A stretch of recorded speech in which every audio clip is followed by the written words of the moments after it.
ದೇಶದ ಪಶ್ಚಿಮ ಕರಾವಳಿಯಲ್ಲಿ ಈ ಬಾರಿ ಬೂತಾಯಿ ಮೀನು ವಿಪರೀತ ಕಡಿಮೆಯಾಗಿದ್ದು, ಇದನ್ನು ಸರಿದೂಗಿಸಲು ಓಮನ್ನಿಂದ ಬೂತಾಯಿ ಬಂದಿದೆ. ಅದಕ್ಕೂ ವಿಪರೀತ ಬೇಡಿಕೆ ಬಂದಿದೆ. ಹೌದು, ಇಲ್ಲಿನ ಬೂತಾಯಿಯ 2 ಪಟ್ಟು ದೊಡ್ಡದಿರುವ ಸಾಧಾರಣ ಬಂಗುಡೆಯಷ್ಟು ಈ ಓಮನ್ ಬೂತಾಯಿ ತೂಗುತ್ತಿದೆ. ಸಣ್ಣ ಬಂಗುಡೆ ಮತ್ತು ದೊಡ್ಡ ಬೂತಾಯಿ ರುಚಿ ಕಡಿಮೆ, ದೊಡ್ಡ ಬಂಗುಡೆ ಸಣ್ಣ ಬೂತಾಯಿ ರುಚಿ ಜಾಸ್ತಿ ಎಂಬ ಮಾತಿಗೆ ವ್ಯತಿರಿಕ್ತವಾಗಿ ಈ ಬೂತಾಯಿ ಇದೆ. ಬೂತಾಯಿ ದೊಡ್ಡದಿದ್ದರೂ ರುಚಿಯಲ್ಲಿ ಇಲ್ಲಿನ ಬೂತಾಯಿಯಷ್ಟೇ ಇರುವುದರಿಂದ ಬೇಡಿಕೆಯೂ ಹೆಚ್ಚಿದೆ. ಇನ್ನು ಪ್ರತಿದಿನ ಒಮಾನ್ನಿಂದ ಗೋವಾಗೆ ಬಂದು ಅಲ್ಲಿಂದ ಮಲ್ಪೆಗೆ 2 ಕಂಟೈನರ್ ಓಮಾನ್ ಬೂತಾಯಿ ಬರುತ್ತಿದೆ.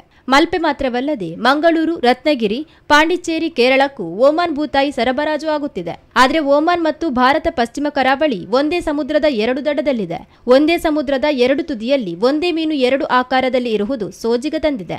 ರುಚಿಯಲ್ಲಿ ಮಾತ್ರ ಯಾವುದೇ ವ್ಯತ್ಯಾಸವಿಲ್ಲ ಎನ್ನುತ್ತಾರೆ ಮೀನು ಸವಿದವರು ಎಂದು ಮೀನು ವ್ಯಾಪಾರಿಯಾದ ಅಬ್ದುಲ್ ಖಾದರ್ ಹೇಳಿದ್ದಾರೆ.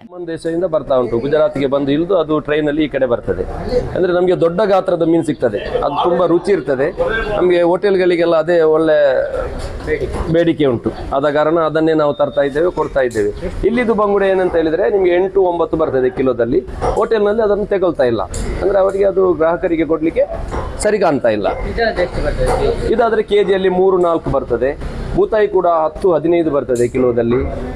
ಅಂದ್ರೆ ಹೋಟೆಲ್ ಕಸ್ಟಮರಿಗೆ ಕೊಡ್ಲಿಕ್ಕೆ ಅವರಿಗೆ ಒಂದು ಈಸಿ ಆಗ್ತದೆ ಅದಕ್ಕೆ ಅಷ್ಟೇ. ಒಂದ್ ಕಡೆ ಸಮುದ್ರ ಬದಲಾದಾಗ ಮೀನಿನ ಆಕಾರ ರುಚಿ ಬದಲಾಗುತ್ತೆ. ಹಾಗಾಗಿ ಅರಬ್ಬಿ ಸಮುದ್ರದ ಮೀನಿಗಿರುವ ರುಚಿ ಬಂಗಾಳ ಕೊಲ್ಲಿಯಲ್ಲಿ ಸಿಗುವ ಮೀನಿಗಿಲ್ಲ. ಅದಕ್ಕಾಗಿಯೇ ತಮಿಳುನಾಡು, ಆಂಧ್ರದಿಂದ ಬರುವ ಮೀನುಗಳಿಗೆ ಬೇಡಿಕೆ ಕಡಿಮೆ ಇರುತ್ತೆ. ಆದರೆ ಇದೀಗ ಕರಾವಳಿಗೆ ಬರುವ ಓಮನ್ ದೇಶದ ದೊಡ್ಡ ಗಾತ್ರದ ಬಂಗುಡೆ ಬೂತಾಯಿ ಮೀನುಗಳಿಗೆ ಬೇಡಿಕೆ ಹೆಚ್ಚಿದೆ ಎನ್ನುತ್ತಾರೆ ಮೀನು ಸವಿದ ಮೇದಪ್ಪ ಅವರು.